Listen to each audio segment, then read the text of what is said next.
Lanka after the 8th of January 2015. Your time starts now. Yeah. Actually, the dictatorial manner in which the last government functioned was brought to a halt on the 8th of January 2015. And thereafter, we have been able to establish various forms which strengthen democracy and bring freedom to the citizens of this country. One main issue was when you take the communities during the previous regime, some of the communities thought that they don't belong to this country. But after the 8th of January, we were able to arrest that situation, and most of them feel that we are now one nation, one country, and we can work together. I think President Maithripala Sirisena was able to instill a lot of confidence amongst all these communities, and as a result of that, we were able to bring some kind of stability to this country. Then the other thing is now the establishment of independent commissions. With the establishment of these commissions, arbitrary political appointments will cease, and we believe that there will be good governance, institutions will be run, people will be appointed on their merits. So therefore, we can hope that this country will move forward in the correct direction. The other thing is now, if you take the international community as a whole, we had a very, very bad image. Now, a person like Honorable Mr. Lakshman Kadragama, when he was foreign minister, he was able to clear it, and it was at a very, very high level. Our international appearance in the international world was at a high level, but subsequently that also was ruined. But now after the 8th of January, with the leadership of President Maithripala Sirisena, that image is slowly reappearing in this country. So these are the factors which we can talk about: good governance and the country going on in the correct direction. Of course, there are still a lot to be corrected. Much needs to be done, but this is a good start, I would say. Mr. Gunratna, you said that international relations have improved and it is changing for the better. Who is responsible, the President or the Prime Minister? The President has been responsible for this because he has brought about all the changes. And I would say the Prime Minister also has played a role in that. But it is the President's image and the confidence which the other communities have placed upon him. So therefore, it is more, I would say, more the President, but I would not say that the Prime Minister has not played a role in that. Definitely the Prime Minister has played a role in it. That's why they got this mandate. Thank you very much, Mr. Maitri Gunratna, attorney at law and also former Southern Provincial Councillor. And now move on to UPFA parliamentarian Vidura Vikramanayake. Nice to have you on board today on the show, Mr. Vikramanayake. Do you think good governance is in practice right now in Sri Lanka? The time starts now. There are certain factors which affects the good governance, especially in the Sri Lankan scenario. Have we, now for an example, graft and corruption? Has it been stopped after January 8th? No, I don't think so.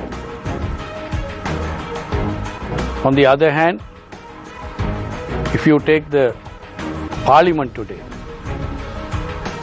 which is the legislation of this country, the opposition has not been given proper allocation of time. So these are the certain indicators that whether the good governance is in practice or not. You can blame the previous regimes, previous governments, previous leaders. That has been the practice. not only of this government but even maybe of the previous government. We always blame somebody else for the mistakes of ours. That is taking place even now. Something tangible for the people has not been offered so far. Yeah, you can have the name board, good governance. Is that all what the people need? What about the development? What about the progress of maybe of certain sectors? For an example, education or law and order.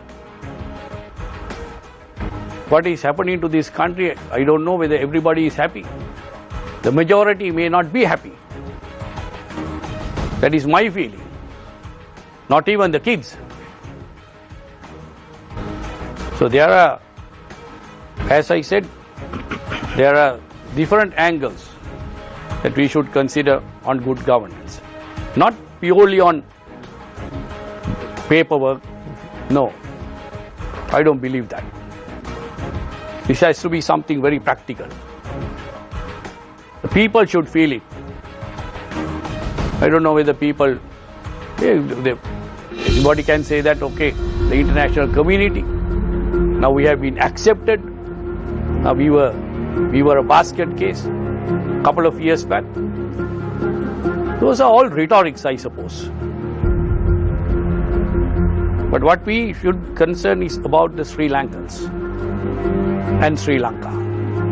Why was there change, Mr. Vikram Naik, in your opinion, on the 8th of January?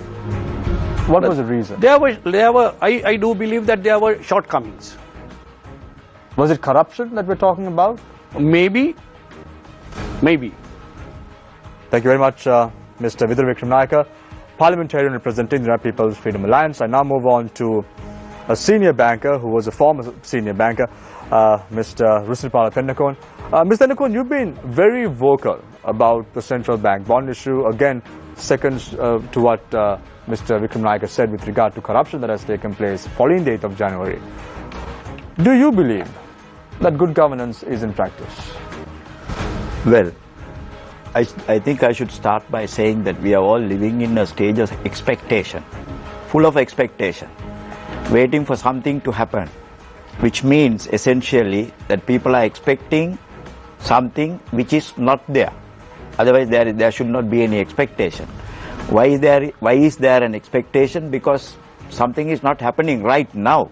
So people are looking forward for something to happen. It all depends on how this came about. People were told that drastic changes are going to be brought about. Pledges were given, promises were given. They were shown that there were certain bad things that the new government would eliminate soon than later. But we are all waiting for that to happen. That is exactly the situation in the country today. If you ask anybody about good governance or whether there is a prevalence of good governance stage, everybody will say no doubt. Well, we are yet to see that, because we haven't seen the bad side being removed or bad side being exposed properly. We don't know what is happening. So many commissions, so many inquiries, so many investigations. But where are they? Where are they leading to? What have they led to? We are yet to understand, yet to be told. Then about the country's situation. This is a country that is drifting along, if I say, without a proper plan being announced for the future of the country and for the future of the people. I do not know how we move forward from this point onwards, because if people do not know where we are leading to, why we are waiting, for what are we waiting, I think this is a very, very precarious situation, I should say, because people don't know what is in waiting for them. So therefore, when you call it good governance or anything, we are yet to see a proper plan for implementation, for the achievement of all the pledges that were given in the past. Are we waiting for something to happen, or are we waiting for a miracle, Mr. Tennakon? Well, it looks like both. If it happens, it will be a miracle. And definitely we are waiting for that something to happen.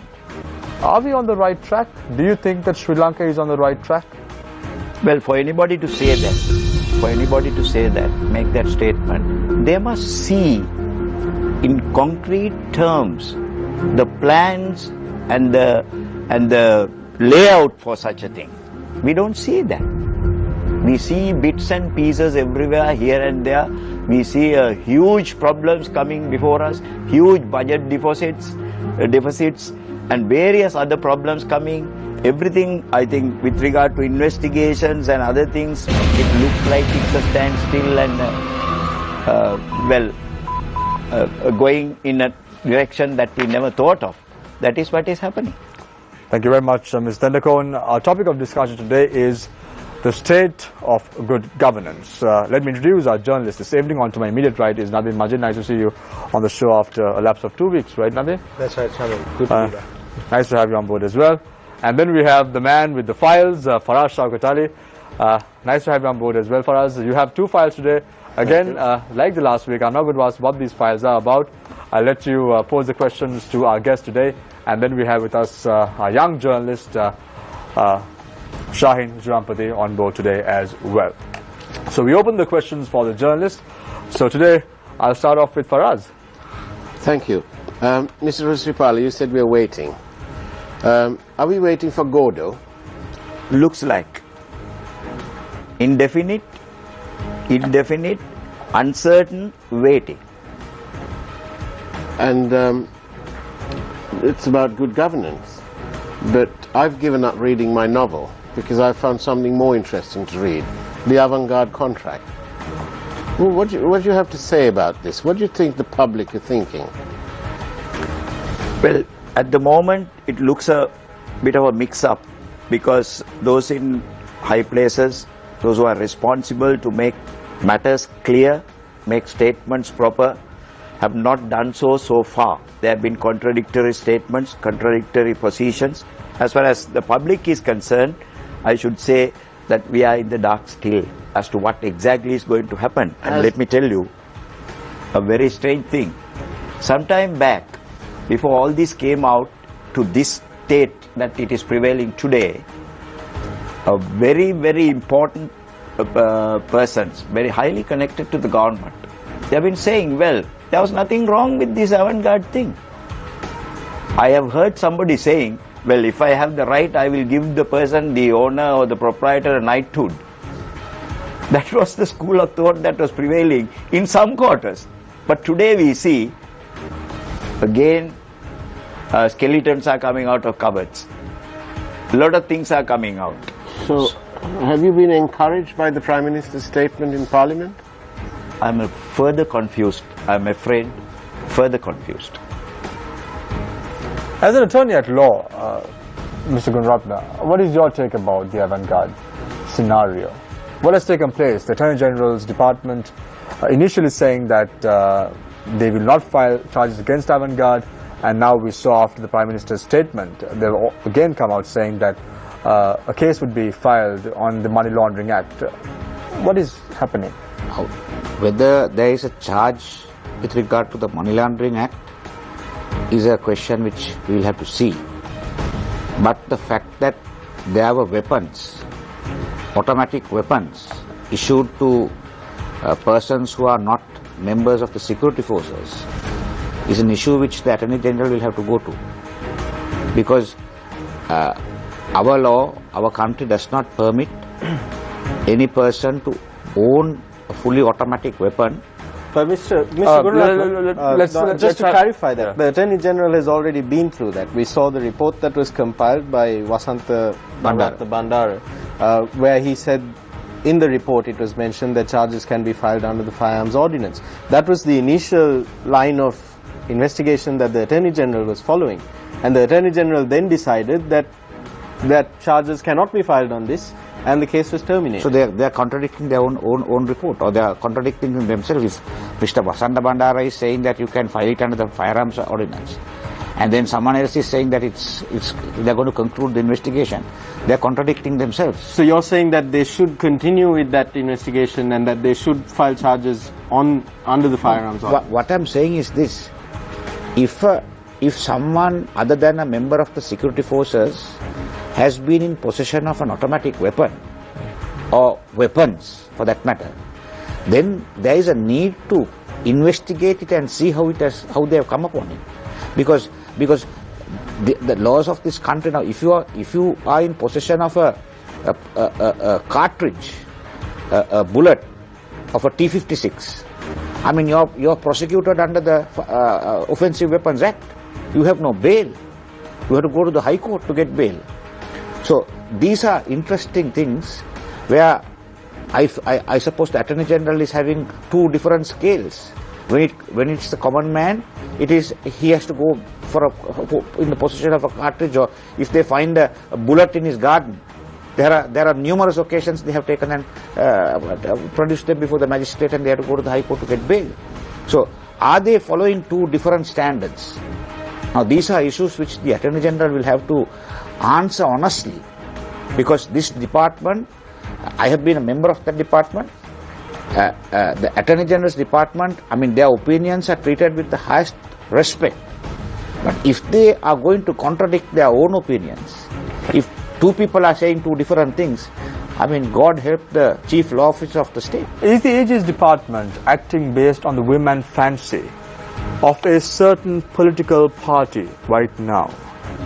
That is a question. It is difficult to answer. But their conduct, if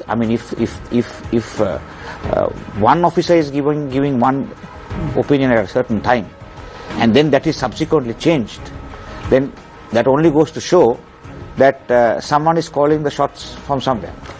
Mr. Vikramanayake, what do you think? Do you think the AG's office is prone to politicization? Do you think it has been politicized in the past? Is it politicized now? Is that why we're seeing so many contradictory statements with regard to avant-garde? Lack of self-confidence. Self-confidence. Would you care to elaborate, sir? Is there anything to elaborate on self-confidence? Mr. Vikramanayake, you were part of the previous regime. Can I add to that? Yes. Nobody is above the law. Nobody should be above the law. That is why we wanted this executive presidency out. Because that itself creates inequality in the society and in the country. So therefore, if somebody has committed a crime, the books should be thrown at him. Him or her, whoever it is. Mr. Vikramanayake, are you saying the Attorney General is incapable of doing this? I'm not saying that he is incapable, but lack of self-confidence. Looks like they don't have self-confidence. If you ask me whether this has been politicized, why it has been politicized? So if we allow our department or our institute or our country to be politicized in such a manner that will not favor freedom and lawful society, then definitely we lack self-confidence. Mr. Vikramanayake, you were part of the previous regime. Yes, and not a regime. The previous government. I was not a part of regime. You were part of the previous government, the UPFA-led government, where President Mahinda Rajapaksa was the head of your cabinet. This deal with regard to avant-garde was signed and reached during this regime. Were you aware as a member of parliament about it? No. Do you think this is not aware of that? Do you think that this is a corrupt activity undertaken by the then government? This is before for judicial perusal. So I don't want to say anything against or for. I don't know the opinion of the learned lawyer next to me, Mr. Maitri Gunratna. I believe that unless, of course, inside the parliament we may be able to deliberate on this. But my personal view, that is what I said, nobody is above the law. You have been very vocal even during the tenure of the previous government as well, Mr. Vikram Naika. Right now, Mr. Maitri Gunratna said there was a dictatorial rule before. Under the leadership of President Maithripala Sirisena, do you see a change in your party? SLFP or UPFA? SLFP and the UPFA both. He's the head of the UPFA as well. I see, I don't know. Well, Mr. Maitri Gunratna has everything to for his own ideas. As you said, we have been criticizing, and no white man came to pick me up, or nobody called me and said not to go ahead with whatever I say. So there would have been certain incidents under every government that has happened. Mr. Maitri Gunratna as well as Mr. Newsfirst.lk, all of us are very much aware of those things. But that is not a reason for you to commit the same mistake. For you to commit the same mistake, Mr. Nandakon, are we committing the same mistake again and again? Well, let me, before I answer that question, can I just add yes, a little, one sentence to the previous avant-garde issue. We were talking about contradictions between officers from the Attorney General's department. But did any of us notice that such contradictions have been endorsed in Parliament by no one other than the Honourable Prime Minister himself? By way of an excuse, if I remember correct, he made us, in his statement, he stated very clearly, well, it was a matter of two opinions. As if the two opinion situation was okay. Is it not okay? Is it not okay for the Attorney General to have a different opinion to a Deputy Solicitor General? Well, we see it as a contradiction as members of the public because it is coming from an organization. If all members individually from one organization make statements different to each other, well, I don't know what opinion we can form about. But if Mr. Bandara's report wasn't leaked, we would never have known what his opinion was, and we would have only known what the Attorney General's opinion was. So it would have been what happens one is, opinion. now, how the Attorney General's department functions is, when a file is referred to the Attorney General's department, it is allocated to a certain officer. Then that officer, either he can do it himself, or he can get the services of another officer, a junior officer, to go into the file and give him a factual report. So, I believe that factual report has been given to Mr. Vasantha Bandara. He himself, being a very senior and able prosecutor, has gone through this report, gone through the facts, and formulated his opinion that this comes under the whatever the ordinance. And that there is a prima facie case. There is a prima facie case. So now, once that has been given, then if someone else says no, there is no issue there, then there is some kind of foul play there. That's clear. It's extremely clear, because once an opinion is given, I mean, they are not going to change it. For anyone can influence. They are not going to. The officer who gave it is not going to change it.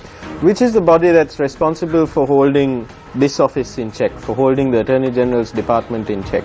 Is it the Bribery and Corruption Commission? I think it is coming under the Minister of Justice. Minister of Justice. Yeah.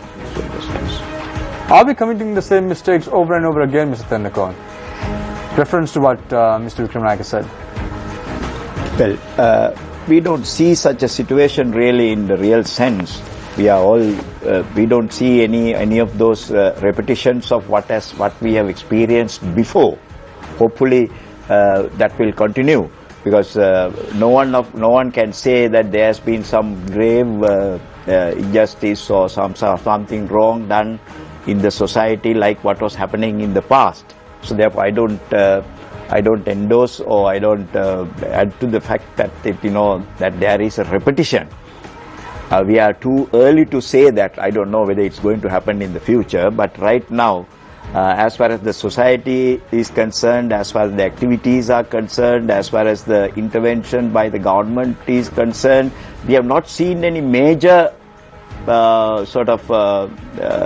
big faults as such. However, a few months ago you said the central bank bond issue was a major concern. You're changing your policy now, I believe. No, certainly not. What I was referring to was, this white van business and that type of thing, I mean, with regard to the... But corruption is taking place. With regard to bond issue, of course, I still hold my view, and it is a very, very bad case, very bad experience that this whole country went through and is going through, and there's no end to it, and that is the very sad state of affairs. In spite of all the comments, in spite of all the criticisms, in spite of all the exposures, in spite of the facts behind it, it is yet on hold.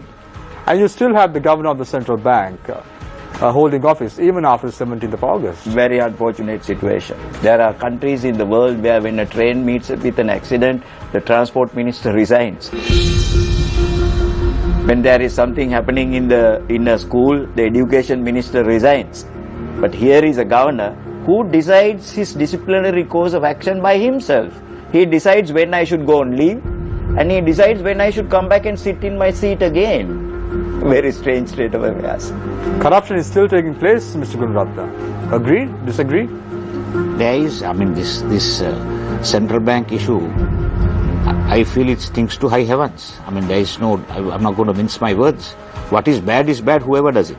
So you agree with Mr. Vikram Naika's statement with regard to past mistakes are being repeated somewhat? No, the point is this: you cannot put it off like a switch, on and off like a switch, because I would say the previous regime. I'm not saying that everything they did was bad, but corruption and abuse of power was at a very, very high level, and after the 8th of January, everyone is expecting magic to be performed.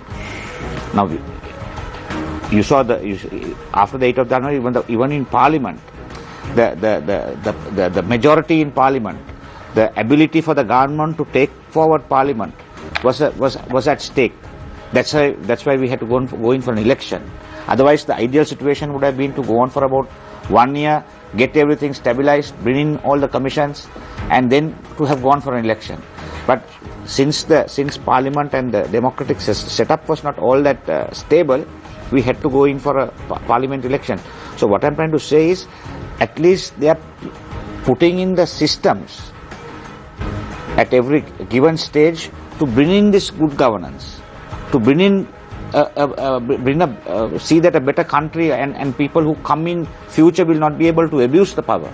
So those systems are coming into place. Now, for instance, the commissions. Now, after January, only the commissioners were only appointed about a week ago. So now that they will take maybe another 1 month or 2 months to start getting things into operation. So, we have to be a little patient also. Mr. Vikram Naika, patience is quite virtue, isn't it? Of course. Sometimes it might cost a lot. We now go for a short commercial break. Next round we can pose your questions as well. Another, we're going for a short commercial break. State of good governance. I'm positive and confident that Faraz Shaukat Ali will pose questions about the outer circular highway as well. What went wrong there? Is really good governance in practice in Sri Lanka? All that and more of this short commercial break. Stay with Face the Nation.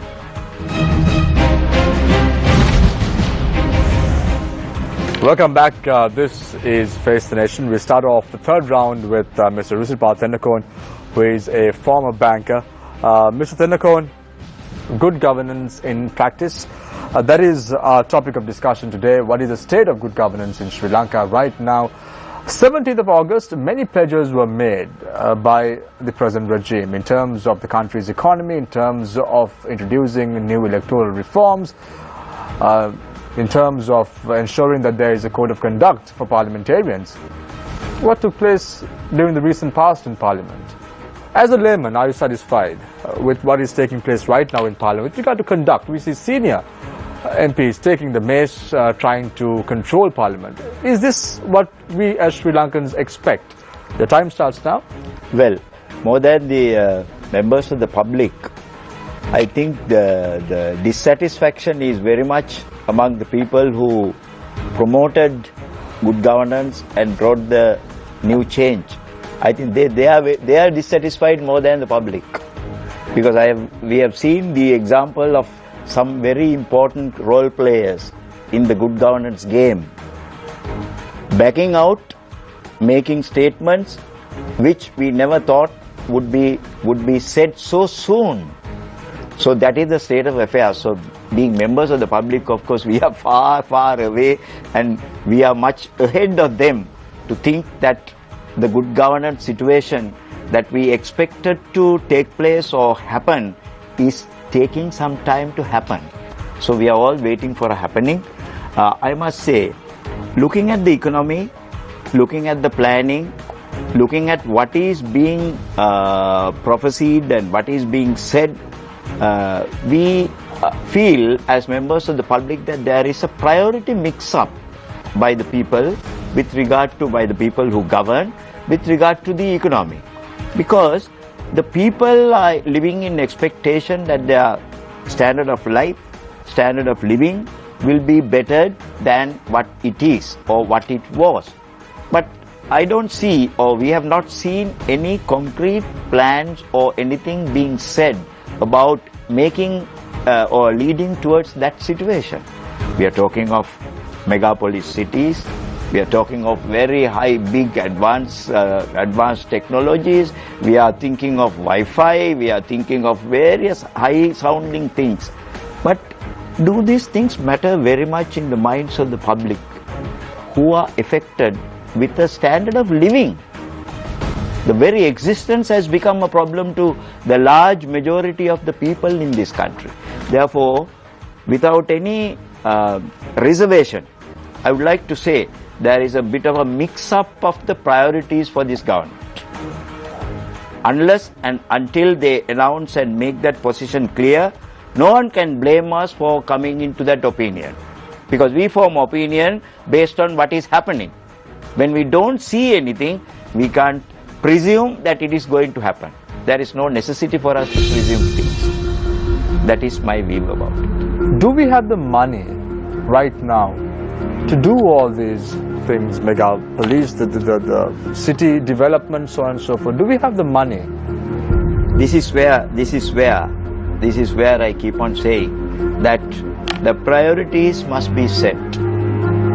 Lack of funds, the increasing burden of debts, which, I mean, we have inherited, the new government has inherited, partly, mostly, and then the low incomes from imports and the added expenditure, public expenditure, all these are going to be problems. We are waiting to see how they are going to cope up with this situation. Thank you very much, Ms. Thanakon. I now move on to Attorney at Law, Mr. Maitri Gunaratne. You said something very interesting. You said that magic cannot be created within a few months. Isn't this what was pledged for change? The time starts now. I would say that most of the factors which strengthen democracy and good governance have been put into place. So now we have to, with time, we have to only reap the benefits of it, I should think. But with regard to maybe the economy, there is, I would say, there is a slowdown. Now these are things which has to be addressed by this present regime. And if it is not addressed, then we are going to face serious trouble. Now, if you take the dollar, the rising of the dollar is causing huge problems for the day-to-day existence of the common man. Now, I can't understand why this is not being addressed. Why the present government is not looking at it in a manner where the common man is not going to get affected. Because having come into power, they what they pledged, they did. Especially with regard to petroleum, the prices of petroleum were brought down drastically, and there was a huge amount of relief. But today, world market prices of oils and petroleum and various things are going down, but we are unable to give the benefit to the public. So now when this type of thing happens, there is definitely something wrong which is taking place. I would say, I mean, there is an inherited burden we have, but even with that now in 77, when Mr. Jayawardena became the president of this country, I mean, at that time also the country was basically bankrupt, but he was able to launch huge projects like the Mahavali. He was able to attract the funding for that. He was able to get grants for launching such projects. So I feel that still, although our leaders have gone all over the world, they have still not been able to attract that type of funding for the country to launch on these massive development projects. Mr. Gunaratna, many were of the opinion that if a UNP government comes into play, forms a government, the UNP forms a government, the business climate would be great. However, things have not improved. No, there is a perception. All in decline, as there is a perception. There was a perception that Mr. Ranil Wickremesinghe is an expert on reviving the economy. That seems to be only a perception.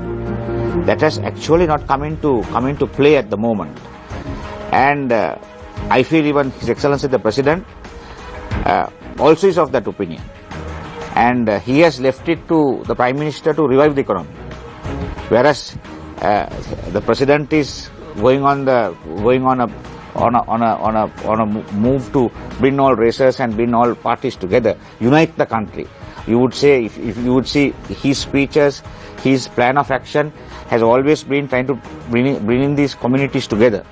Whereas he has left the whole thing to the Honorable Prime Minister. So we'll have to wait and see whether the Honorable Prime Minister will deliver the goods. Thank you very much, Mr. Gunaratna. We'll have to wait and see whether the Prime Minister will deliver the goods. We will have to wait and see, of course. We now move on to UPFA parliamentarian Mr. Vidura Wickremesinghe.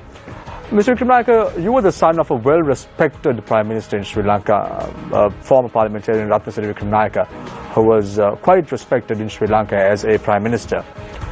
We saw a member of the former government, a senior member of the former government's behavior yesterday in Parliament, going and trying to take the mace, and there were several MPs. I was not there personally, but I heard that several MPs surrounded him, giving him a push to take the mace as well. And then I saw reports surfacing that the Sergeant-at-Arms didn't know what to do in Parliament. Code of conduct in this good governance process, how important is it? And as a member of that former government, how did you feel yesterday? Were you in Parliament yesterday, parliamentarian? Not at that juncture. I wasn't there. What is your take? Obviously, you knew what exactly happened, what transpired yesterday. Code of conduct for parliamentarians, how important is it? I have been in Parliament for about 5 years.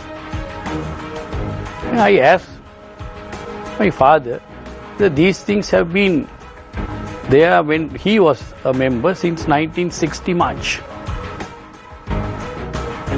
His answer was, there were some incidents, even the chairs were thrown at each other.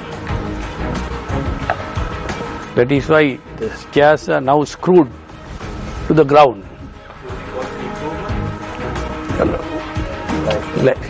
Shall I? Yes, please. Continue? Mr. Wickremesinghe, yes.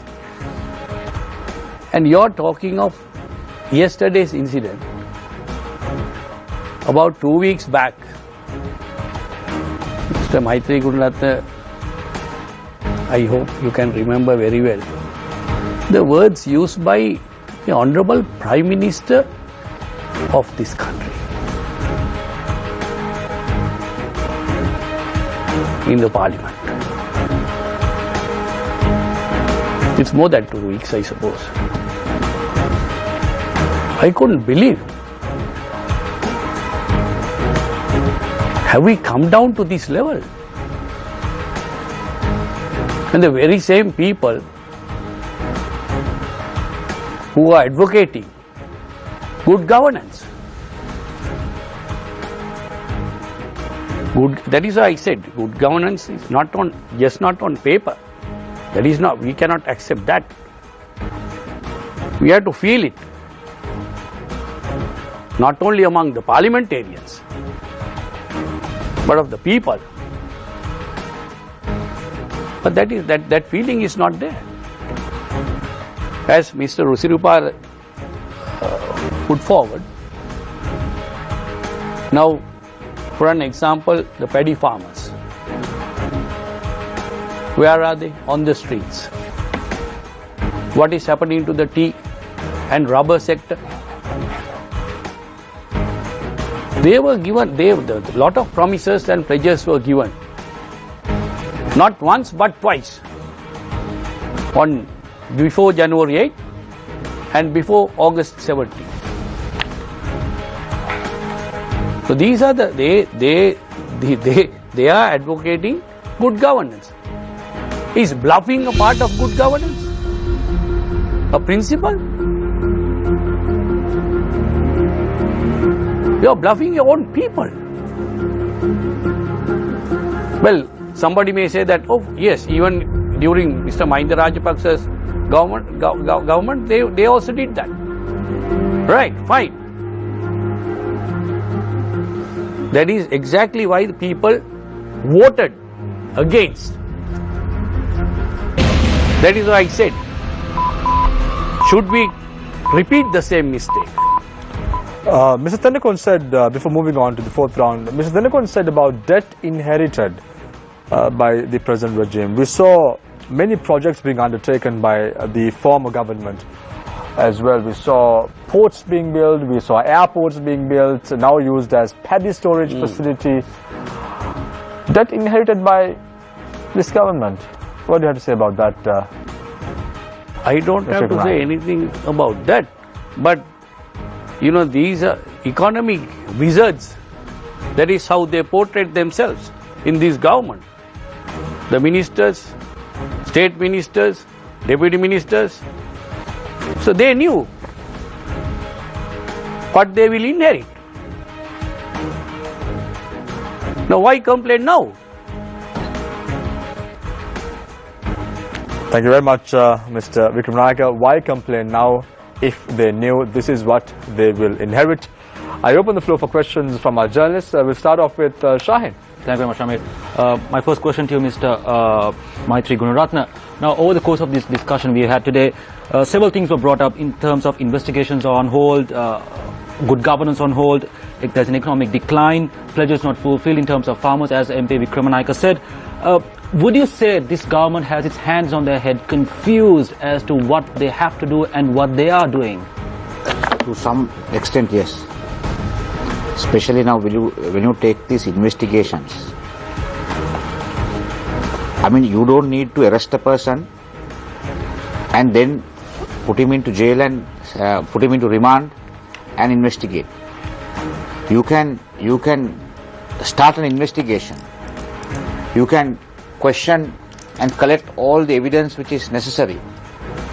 And if there is cogent evidence, if there is a prima facie case, you can then arrest him and charge him. So what I can see what is happening is, I mean, they are only trying to, score some brownie points in arresting someone and saying, okay, we have arrested him, but ultimately what happens is they go out scot-free. So with regard to that, I feel that there is some kind of confusion. There is confusion. So these are matters which this government will have to look into carefully, even though it is already too late. And if they are embarking on any investigation without going with all guns blazing and arresting people and just putting them behind bars, it is better for them to have a comprehensive investigation, and then the arrest will be imminent.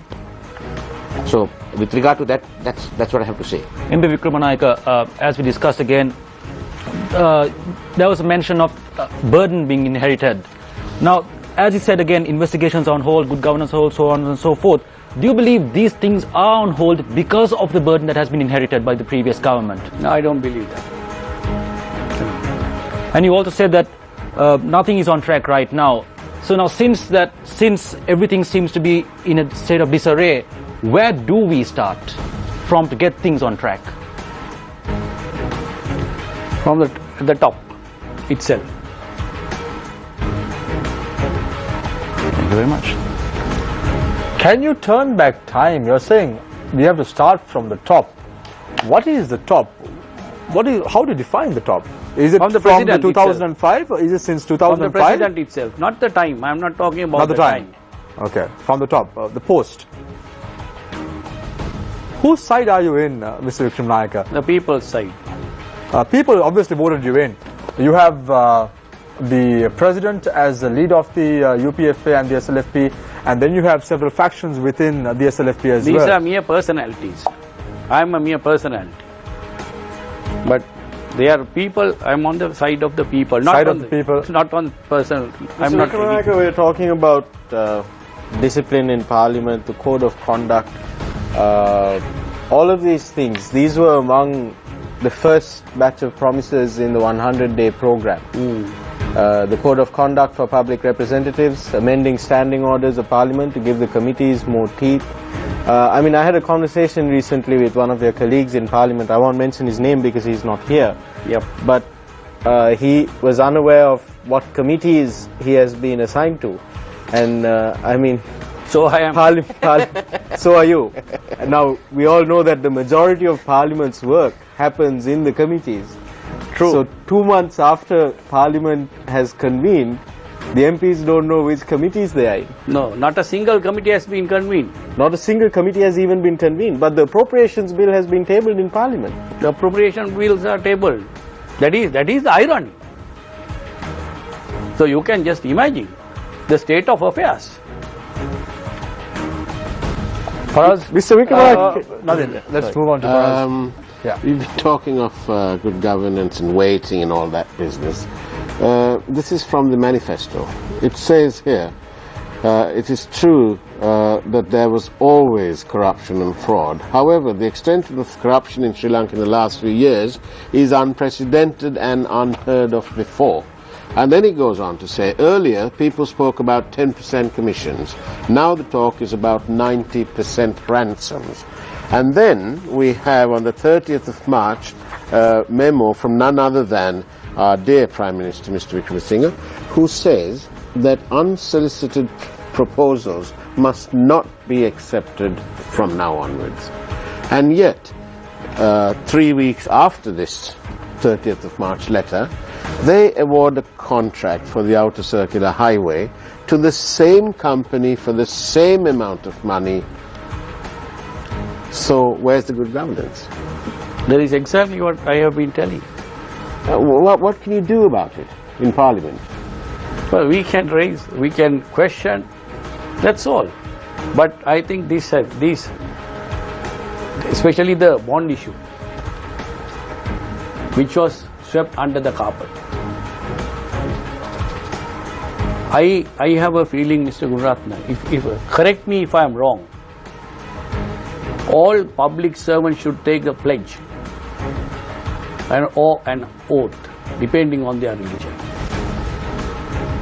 that their allegiance to the Constitution of Sri Lanka. They do take it. They Yes. do take as a parliamentary. So how would the As governor the of the central bank central come bank governor,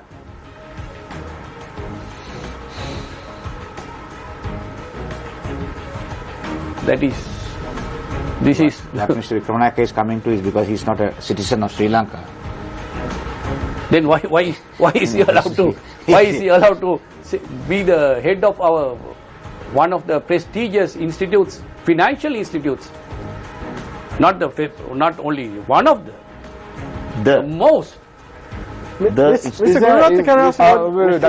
Gunaratne, is there a case? Can a citizen of this country take the Prime Minister to court because this is tantamount to breach of contract? Because he's writing a letter and he's misleading the entire country, if not the cabinet. He says here no unsolicited. There is no one stopping anyone doing that. You can. Unfortunately, our judicial system has not been geared for that type of thing.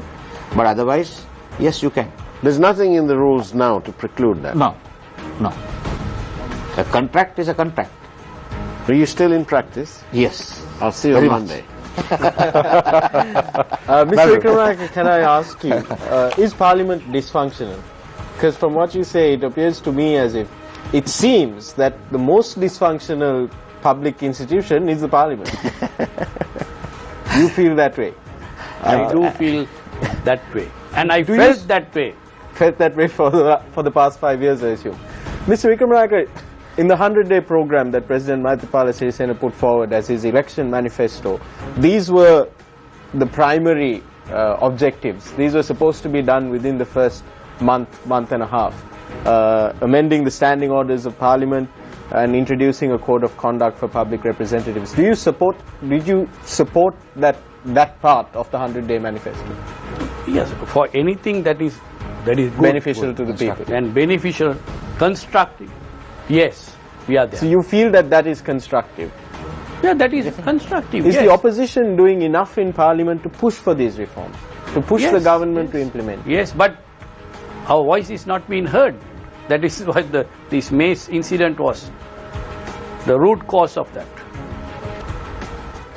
Mr. Gunaratna, where do you stand on this? You are talking about how since the 8th of January the climate has improved, there is greater unity, greater strides towards reconciliation, etc. But things like this, fundamental flaws in the House of Legislation. 2 months after Parliament convened, the MPs don't know which committees they are in, and Parliament is supposed to function. What do you make of this? No, I am thankful to Mr. Ranil Wickremesinghe for not having given me nominations during the last election after I heard Mr. Vikramanayake speaking. Because going into a parliament where there is nothing happening, I think is basically a waste of time. But this has to stop. And more than that, Mr. Gunaratna, the Speaker himself said 4.2 million is being spent on a day. 4.6 million rupees being spent every day the Parliament meets. That's without sausages and bacon. Yes. So this is an absolute waste of money, isn't it? Because if Parliament is not doing any of its work, if the people that we have elected into office are not doing the job that they have been elected to do, and they're spending 4.6 million rupees to what? To come there, have a party, throw some chairs at each other and yell in filth at each other? Unfortunately, it has come to that. How do you resolve this, though? How do you resolve this? How do you move? There has to be a way to go beyond that. My concern is there should be political reforms. Not considering a person who is in the office. Now, in the 19th Amendment, there were certain clauses giving the present president, until he is in power, yes, he can be the executive. That shouldn't have been done. This is a problem of continuing executive presidency in this country and having a parliament at the same time. These two cannot function together. That is what has been brought up by certain issues. So I personally believe the executive president should go. It's time. It's high time it should go. Mr. Tennecoon, because we have the parliament. Pardon me.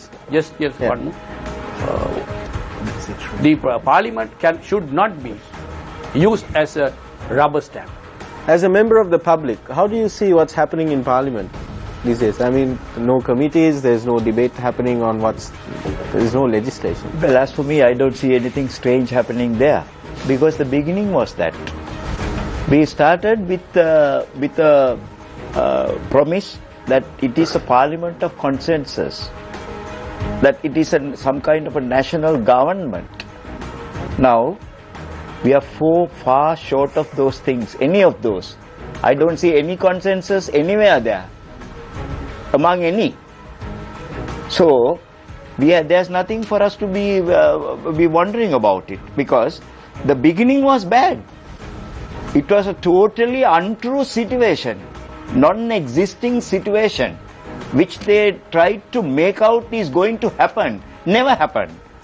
And it's not happening. There is no consensus there, there is no national feeling there, there is no national government there. This is the situation. As a member of the public, this is what I see.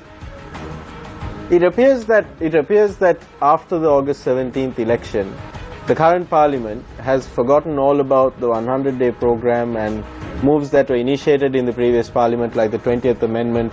I think under the 100-day program, a committee was appointed. I believe Professor Raju Vijay Singh was in that committee to look at the revision of standing orders. So none of that is happening in this parliament, is it? Yeah, nothing is happening. No, but I think not even the 20th Amendment. The 20th Amendment is done. It's already been buried. Mr. Gururatna, yes. Mr. Gururatna? No, but I heard the Speaker, Honorable Mr. Karuja Surya, saying that within the next 1.5 months, this code of conduct is going to see the light of day. So I think someone is working on it, in fairness to them. Okay. And I think it is the Speaker who will have to be more responsible in seeing that the affairs of Parliament is conducted in a manner which can be accepted by the public. I mean, this can't happen like this. And especially senior politicians like Mr. Dinesh Gunawardena acting in that manner. And as Mr. Honorable Mr. Vidura Vikramanayake stated, I mean, I heard the Prime Minister's speech or the Prime Minister's statement. I mean, whoever it is, it can be Dinesh Gunawardena, it can be Ranil Wickremesinghe, it can be anyone, but they cannot bring the respect of Parliament. They cannot disrespect Parliament. If this is happening, whoever it is, I mean, the Speaker should come down like a ton of bricks and rectify the situation. What are the priorities of this government, Mr. Gururatna? Existence. Survival. Survival. Survival at the moment. Survival. For how long? That is anyone's guess. 4.5 years, the parliament cannot be dissolved, so we are expecting the parliament to function for the next 4.5 years. Mr. Tendakon, are you satisfied the way in which we are now moving forward? In terms of good governance, in terms of how this country's economy is looking at the moment, are you satisfied? Going back to what we were discussing a little while ago, it's about what is happening in the parliament. I think if things are going to start from there, I put the blame on people who don't create or bring up issues that are important to the country to see how the parliament reacts. In the absence of important issues concerning the people, concerning the country, concerning the economy, all these wild happenings can take place and nobody blames about it. But if there is an important issue, then we can see where the parliament goes, what the parliamentarians do, what their stand is. But to me, to us, we have not seen any such important issue coming before parliament yet. I don't know what's going to happen in the budget. No. Are we going to see a giveaway budget this time around as well? Because we saw a giveaway budget in November last year. We saw a giveaway budget. In January, it will be a take-in budget. It will be a take-in budget. It will be a take-in budget. You can have a giveaway budget and give away the government as well. You have to be more serious than that, certainly. Most certainly. Are you concerned about the country's economy, Mr. Tendakon, at the moment? Of course, yes. Of course, yes. I mean, that is the key factor. Most of these misbehaviors or misconduct, all that is secondary. The question of economy, when it comes and if the issues proper are being debated and discussed and are being proposed, well, everybody will take their place, take their shape, and they will contribute in the way that it is expected, because public is watching. But now what we are seeing is some scene where no one is interested in. Some statement being made, some story being said. Who is worried? Mr. Vikramanayake, hold on for a second, Nadir. Do you know how much the budget deficit is? I don't know exactly. I do not know, but I think it is going to be the biggest ever deficit that we had in this country. The finance minister said it's around 6% for us. You know the, yes, in terms figure? of money. In terms of money, I'll put you out of your misery. It's 1,000, just under, okay? 1,400 billion. Yes. Or put it another way, 1.4 trillion. I hope you have figures and statistics to prove your claim for us. It will be going out in the news in about 20 minutes' time. Mr. Virat, what is your take about the country's economy right now? Are you concerned about the country's economy? What do you think right now?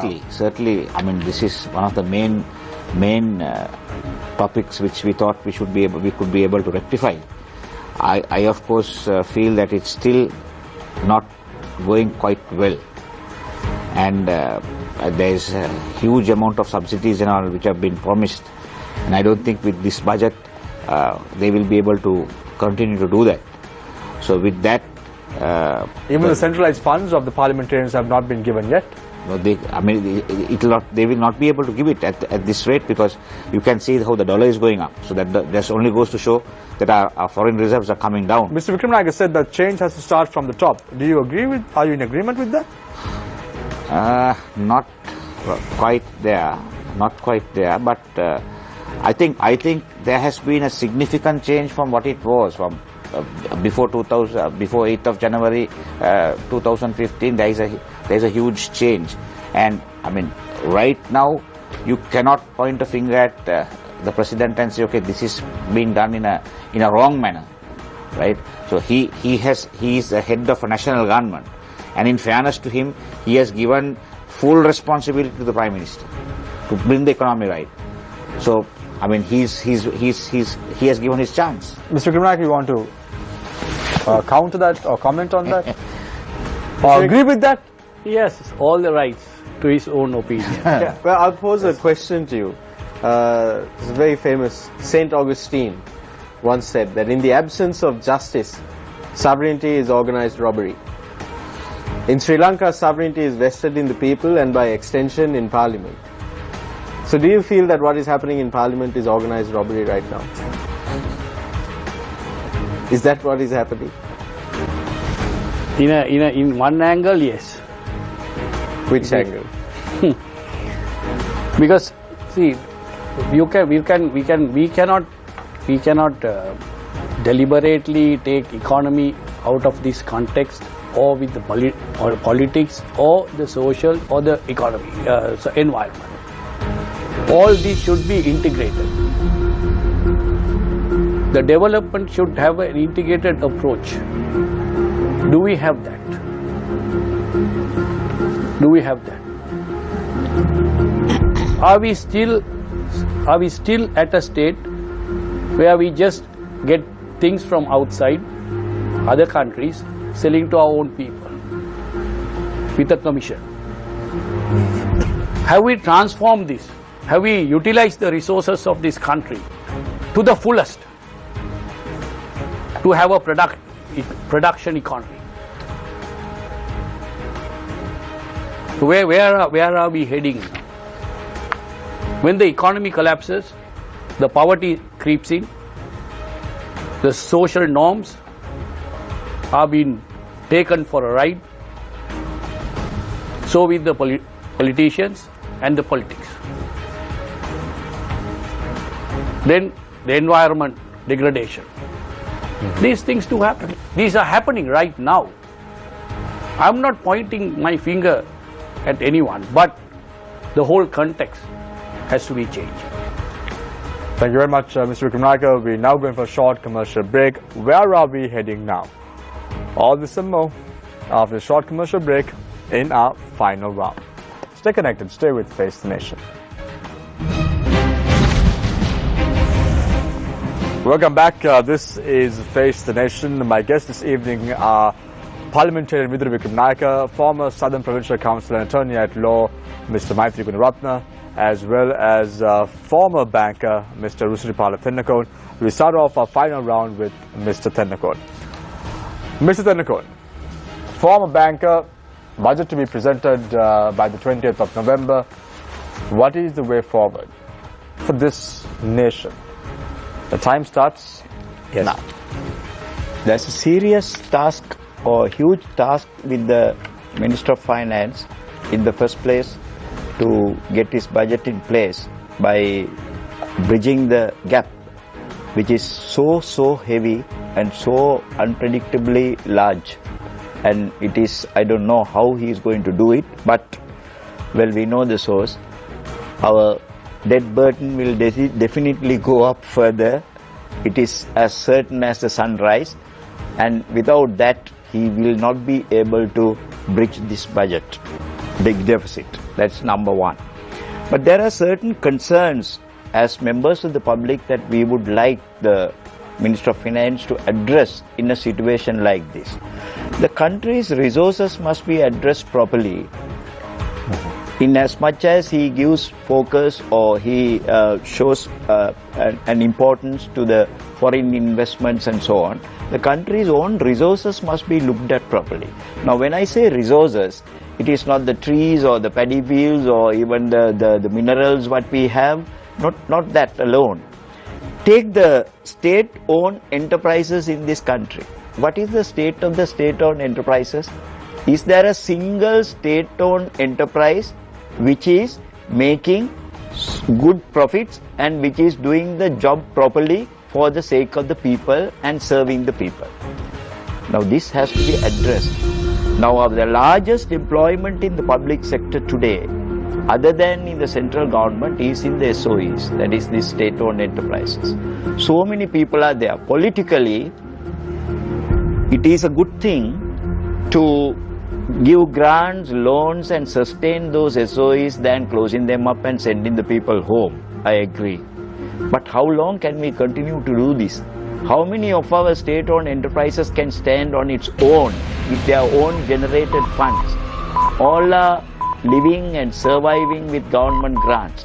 Should not the government take a call on this matter and then fix targets for the state-owned enterprises to come up to a certain standard with performance-oriented, on a performance-oriented basis? Very quickly, Mr. Nikon, will the government look at privatization in the future? Well, it will lead to privatization. When the SOEs are useless and they are not performing, the only other alternative will be the privatization. Thank you very much, Mr. Thinakon, for that. I now move on to former Southern Provincial Councillor and Attorney at Law, Mr. Maitri Gunaratne. Where are we really heading now? Where is Sri Lanka heading at the moment? The time starts now. That is a question which is difficult to answer, but with whatever is left and this present government will have to do is, I mean, there doesn't seem to be funding or mega projects coming into Sri Lanka, right? So I of course feel tourism, after the war, after the ending of the war, tourism has a huge potential in this country, which we have still not been able to explore. We say 1.5 million are coming, 2 million are coming, but I can't see any kind of improvement in the tourist sector, because if you see the papers, the newspapers, there are still hotels which are giving it at 50% off. So that is a good indication to show that the tourist sector is not doing all that well. And we also have to go for major import substitution,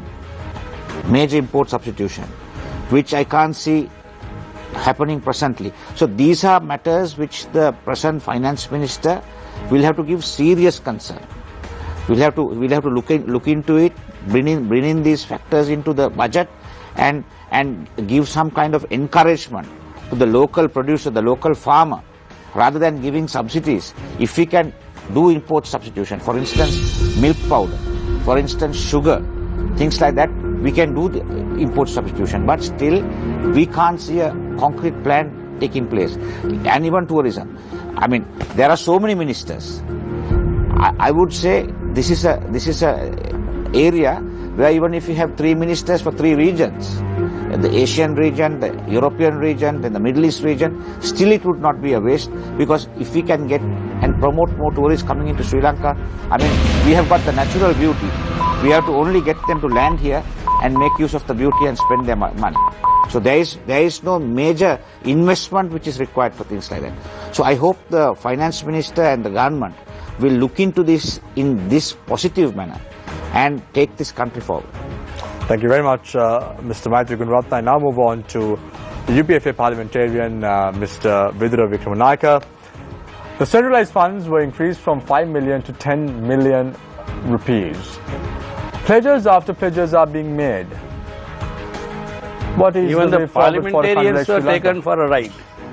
Parliamentarians were taken for a ride. Right. 5 million was increased to 10 million. Not a single cent came in. What is the way the forward whole of for this Sri year. Lanka? What is the way forward? Sorry? What is the way forward, Mr. Vikramanayake? We are moving backwards. That is my feeling.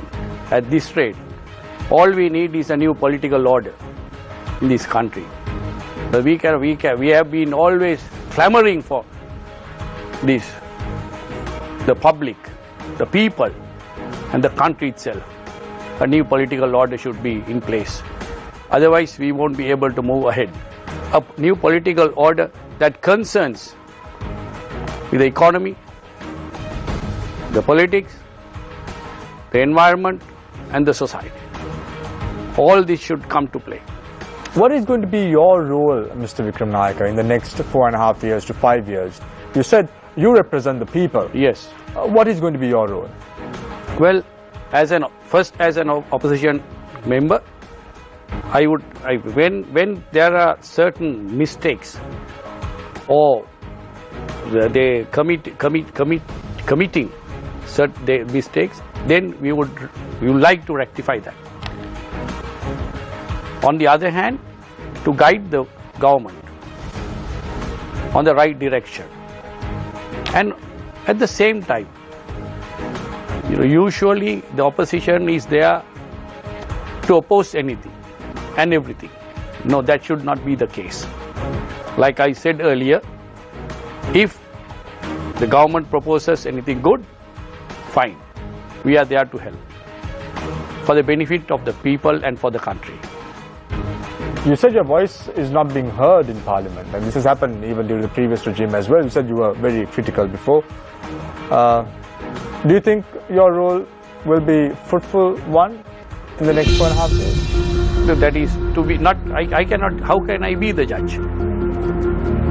You all can judge me after 4.5 years, and the people of this country. I cannot say anything right now because as we discussed, nothing. We are not sure of anything of tomorrow.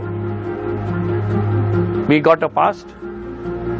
Present is moving, and future we are not sure of. That is the picture we have. Thank you very much. It's very pathetic, I should say. Thank you very much, MP Vidura Vikramanayake, for joining us this evening. Thank you very much, Mr. Maitri Gunaratne, for joining us this evening. And thank you very much, Mr. Tendulkar, for joining us this evening. 3 new guests on the show today. Thank you very much, Nadeem, for coming on board today. Faraz, as usual, thank you very much. And Shahin, thank you for joining us this evening.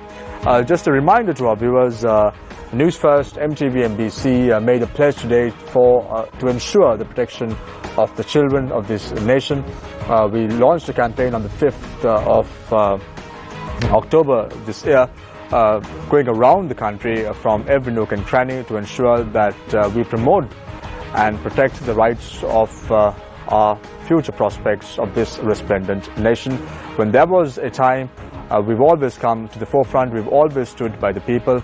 There was an increase in child murders, there was an increase in child rape, there was an increase in child abuse cases in Sri Lanka, and we stepped forward and stood by you, the public. I leave you tonight with a quote concerning children. We worry about what a child will become tomorrow, yet we forget that he is someone today. Take care and good night.